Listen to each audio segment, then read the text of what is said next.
Hi உறவுகளே, இன்றைக்கான video என்னென்னு பார்த்தீங்கன்னா, கிட்ஸுக்கான ஹெல்த்தி ஸ்நாக்ஸ் ரெசிபீஸ் நான் அதை சண்டே நேற்றே போஸ்ட் பண்ணலான்னு இருந்தேன். அதாவது என்னோடய வீட்டில் கிட்ஸ் சுத்தமாக எதுவுமே பண்ண விடலை. ஸோ எவ்ரி சண்டே நான் இனிமேல் போஸ்ட் பண்ணலான்னு இருக்கேன்.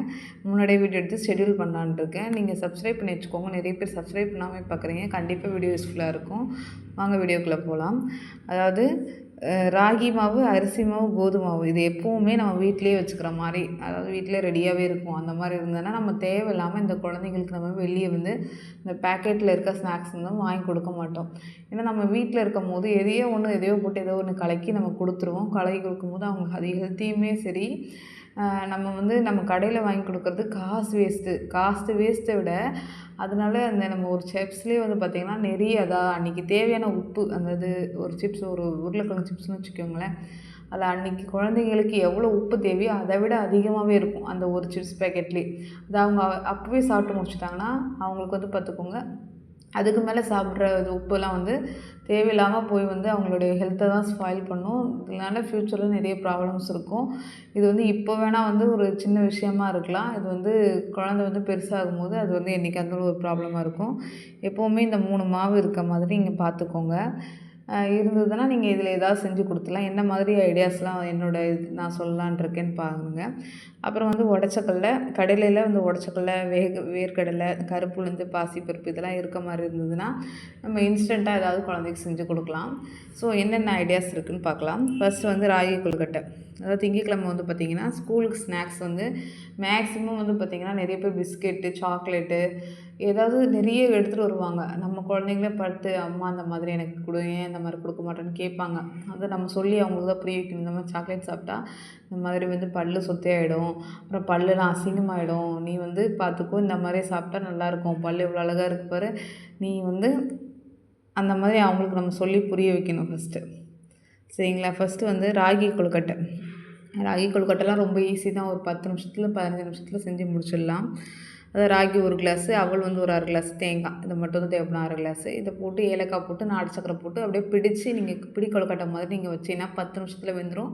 ஸோ உங்களுக்கு ஈஸியாகவும் இருக்கும். கொஞ்சம் குழந்தைக்கு நீங்கள் தேங்காய், நாட்டு சக்கரை, ஏலக்காய் இதெல்லாமே போகும்போது ஹெல்த்தியாக இருக்கும், ஃபில்லிங்காகவும் இருக்கும். குழந்தை நல்லா சாப்பிட்லன்னா இந்த மாதிரி அன்றைக்கி செஞ்சு கொடுங்க, அவங்க நல்லா சாப்பிட்டும் வருவாங்க. இதில் இல்லை என் குழந்தைக்கு இனிப்பு பிடிக்காதுன்னா நீங்கள் இதை தேங்காய்லாம் போடுறீங்களா, நாட்டு சக்கரைக்கு பதிலாக தாளித்து கொட்டி கூட இது கொழுக்கட்டையாக செஞ்சு கொடுக்கலாம். ஓகேங்களா? அதுக்கப்புறம் ஈவினிங் நம்ம எப்படியாவது ஏதாவது கேட்பாங்கள்ல, அந்த டைமில் இந்த உடச்சக்கடலை அந்த மாதிரி இருந்ததுன்னா அதில் நீங்கள் பார்த்திங்கன்னா நாட்டு சர்க்கரையை போட்டு, இல்லைனா நாட்டு சர்க்கரையை போட்டு அடித்து கொடுங்க. மேக்ஸிமம் ஒயிட் சுகரை அவாய்ட் பண்ணிக்கோங்க. நாட்டு சர்க்கரை, உடச்சக்கடலையும் போட்டு மிக்ஸியில் அடிச்சிட்டிங்கன்னா லைட்டாக நெய் போட்டோன்னா அப்படியே உருண்டை வந்துடும். ஸோ உருண்டையாகிடும். ஸோ நீங்கள் அதை கொடுத்தீங்கன்னா குழந்தை சாப்பிடுவாங்க. டிவி பார்த்துக்கிட்டு ஏதாவது ஹோம்ஒர்க் பண்ணிவிட்டு அவங்க பாட்டுக்கு சாப்பிட்ருவாங்க. ஸோ அந்த மாதிரி கொடுங்க, நீங்கள் கடையில் வாங்கி கொடுக்காதீங்க. அப்புறம் செவ்வாய்க்கிழமை இனிப்பு சோளம். மேக்ஸிமம் இதில் ஃப்ரூட்ஸ் இருக்காத மாதிரி இருக்கும். ஏன் அப்படின்னு பார்த்தீங்கன்னா, இப்போ குளிர்காலம் இந்த டைமில் ஃப்ரூட்ஸ் கொடுத்தோன்னா சில குழந்தைங்களுக்கு உடம்பு முடியாமல் போயிடும். திருப்ப அதுக்கு போய் நான் செலவு பண்ணுற மாதிரி வரும். அதனால் நம்ம ஃப்ரூட்ஸுக்கு பதில் நம்ம எப்படிலாம் ஹெல்த்தியாக கொடுக்கலாம் அப்படின்றத பற்றி யோசித்து அந்த மாதிரி கொடுங்க. ஃப்ரூட்ஸை அவாய்ட் பண்ணிக்கோங்க இப்போதைக்கு. சில குழந்தைங்க ஃப்ரூட்ஸ் கொடுத்தா கூட செட் ஆகும், அந்த குழந்தைக்கு கொடுத்துக்கலாம். இல்லை என் குழந்தைக்கு செட் ஆகாதுன்னா நீங்கள் தவிர்த்துடுங்க. அதுக்கப்புறம் இனிப்பு சோளம் காலைல கொடுத்துட்டீங்க. ஈவினிங் வேர்க்கடலை உருண்டை. அதாவது அதே வேர்க்கடலையே ஆனால் வறுத்துக்கணும். நீங்கள் எது கொடுத்தாலும் வறுத்து கொடுக்கும்போது தான் குழந்தைக்கு வயிறு வலிக்காமல் இருக்கும். ஸோ வறுத்துட்டு அதை நீங்கள் அதே மாதிரி மிக்ஸியில் போட்டு நாட்டு சக்கரை போட்டு பொடி பண்ணி லைட்டாக நெய் போட்டு கொடுத்தீங்கன்னா அவங்க பாட்டுக்கு சாப்பிட்ருவாங்க. ஸோ அந்த மாதிரி ட்ரை பண்ணுங்கள்.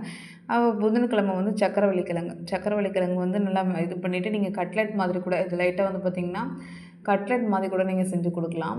அதுக்கான வீடியோஸ்லாம் நிறைய யூடியூப்பில் இருக்குது, நீங்கள் சர்ச் பண்ணி பாருங்கள். சக்கரவள்ளி கிழங்கு அப்படியே கொடுத்தா சில குழந்தைங்க சாப்பிட மாட்டாங்க. மேக்ஸிமம் அப்படியே கொடுத்து பழகுங்க. எதுவாக இருந்தாலுமே அப்படியே கொடுத்து பழகுங்க, அதோட டேஸ்ட்லாம் உங்களுக்கு தெரியட்டும். நீங்கள் எடுத்தவொடனேயே நீங்கள் அதை மிக்சிங் பண்ணி கட்லெட் மாதிரி பண்ணிலாம் நீங்கள் கொடுக்காதீங்க. இப்படி என் குழந்தை கொடுத்து நான் சாப்பிடல அப்படின்னா நீங்கள் அந்த மாதிரி கொடுங்க. ஃபஸ்ட்டே எடுத்துகிட்டு போய்ட்டு நீங்கள் கட்லெட் தட்டி கொடுத்தீங்கன்னா நீங்கள் கண்டிப்பாக அந்த டேஸ்ட் பிடிச்சிச்சின்னா இந்த சக்கரவள்ளி கிழங்கு அப்படியே கொடுத்தது சாப்பிடவே மாட்டாங்க. ஸோ அந்த மாதிரி ஃபஸ்ட்டு அந்த மாதிரி கொடுத்து பாருங்கள். அப்படி சாப்பிட்லன்னா நீங்கள் கட்லெட் மாதிரி ட்ரை பண்ணி பாருங்கள். அதுக்கப்புறம் பார்த்திங்கன்னா நீங்கள் ஈவினிங் ஏதாவது நம்ம ராகி மாவு, அரிசி மாவு, சத்து மாவில் நெய் சில பேருக்குலாம் குழந்தைங்க இருந்ததுன்னா பால்வாடியில் தான் கொடுப்பாங்க. நீங்கள் அதெல்லாம் வேஸ்ட் பண்ணாதீங்க. அதை கூட புட்டு செஞ்சு கொடுக்கலாம். உண்மையாக டேஸ்ட்டாக இருக்கும். என் குழந்தைங்களுக்கு அடிக்கடி அது தான் கொடுப்பேன். அதுவும் நல்லாயிருக்கும். நீங்கள் அந்த மாதிரி ட்ரை பண்ணலாம். அந்த மாதிரி எனக்கு ஆப்ஷன் இல்லைன்னா அந்த ராகி மாவு, அரிசி மாவு, கோதுமை மாவில் கூட புட்டு சூப்பராக இருக்கும். ட்ரை பண்ணி பாருங்கள்.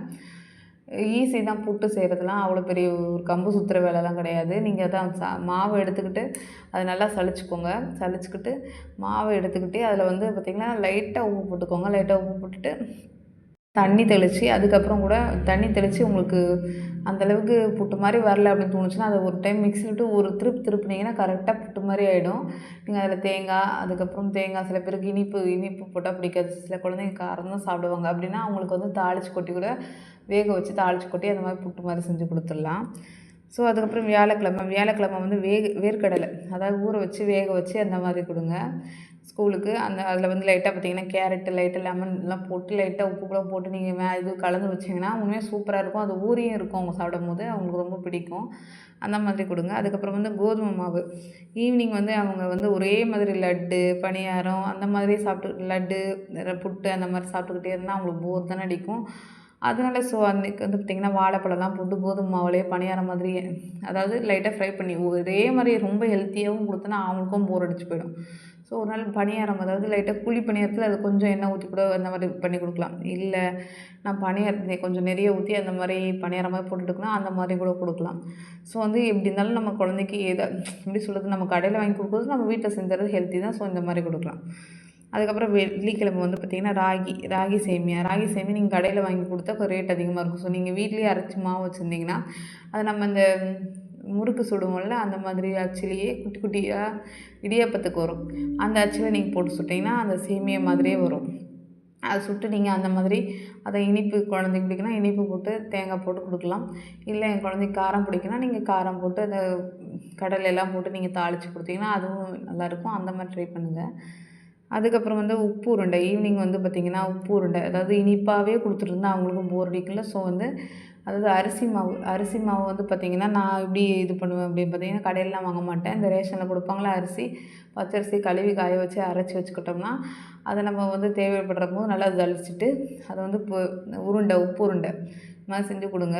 இனிப்பாகவே கொடுத்துருந்தாலும் குழந்தைக்கு போர் அடிக்கும். ஸோ வந்து இந்த மாதிரியும் கொடுங்க. அதாவது சனிக்கிழமை வந்து மிக்ஸ்டு வெஜிடபிள் பணியாரம் அதாவது உருளைக்கிழங்கு அதுக்கப்புறம் கேரட் இதெல்லாம் வந்து அதுக்கப்புறம் தாளித்து கொட்டி நீங்கள் வந்து இந்த மாவில் அதாவது நம்ம வீட்டில் அரிசி மாவு இருக்கும் இல்லைனா அதாவது இட்லி மாவு இருக்கும் அந்த மாவில் கூட பணியாரம் சுடலாம். இதில் கலந்து நீங்கள் சுட்டிங்கன்னா நல்லாயிருக்கும். குழந்தைங்க வந்து என்ஜாய் பண்ணி சாப்பிடுவாங்க. அதுக்கப்புறம் வீட்டில் வந்து கேட்பாங்களா அப்போ உடச்சக்கடலை நாட்டு சக்கரை அதெல்லாம் வந்து அதெல்லாம் போட்டு இருந்ததுன்னா கலந்து கொடுங்க. ஸோ சிம்பிளாக முடிஞ்சிடும். இந்த மாதிரியே வந்து கொடுங்க. அதுக்கப்புறம் சண்டே வந்து அவங்களுக்கு என்ன பிடிக்கும் அன்றைக்கி ஒரு நாள் மட்டும் அவங்களுக்கு நம்ம கொடுத்துடணும். நம்ம டெய்லியுமே வந்து நம்ம கண்ட்ரோல்லே இருக்கணும் அப்படின்னு நினச்சோன்னா நமக்கு தெரியாமல் அவங்க வேறு யார்கிட்டையாவது கூட கேட்டு வாங்கி சாப்பிடுவாங்க. இல்லை ஃப்ரெண்ட்ஸ் கிட்ட கூட வாங்கி சாப்பிடுவாங்க. ஸோ வந்து அந்த மாதிரி விட்டுறக்கூடாது.